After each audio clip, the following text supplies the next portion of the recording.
Voilà, aujourd'hui, j'aurais envie de me reconvertir. J'ai plus cette volonté de vouloir faire de la vente à proprement dit. J'ai plus envie de m'orienter vers un métier de conseil.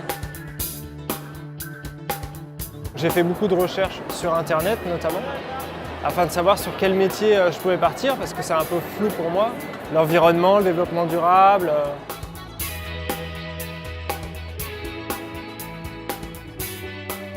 On s'efforce de renseigner le plus possible des personnes qui s'intéressent à l'environnement et qui se disent « Tiens, pourquoi pas en faire mon activité professionnelle, mon métier ?»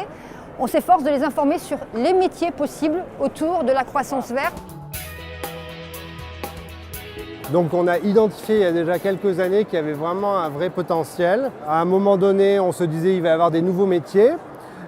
Aujourd'hui, le constat que l'on fait, c'est que certes, il y a quelques nouveaux métiers, mais surtout toute une série de métiers et d'activités qui ont évolué, qui existaient par le passé, mais dont les compétences, on va dire, sont en cours de verdissement, doivent tenir compte des obligations de préservation de l'environnement.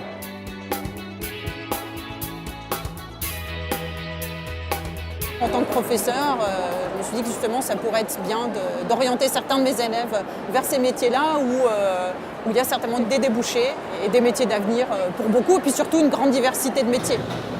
C'est en extérieur, c'est plein de manuels, tu peux toucher à la maçonnerie, au jardinage, et moi j'aime bien tous ces domaines. Ça m'a donné encore plus envie de faire ce métier et de faire mes études dans un lycée pro aménagement paysager.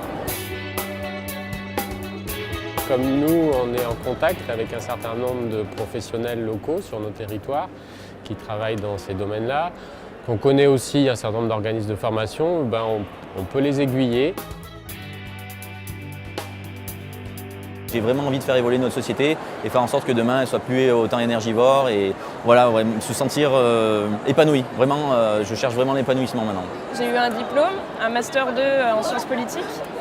C'est quelque chose d'assez généraliste et avec des expériences professionnelles que j'ai eues dans le développement durable, j'ai senti le besoin de me former, notamment sur la thermique du bâtiment.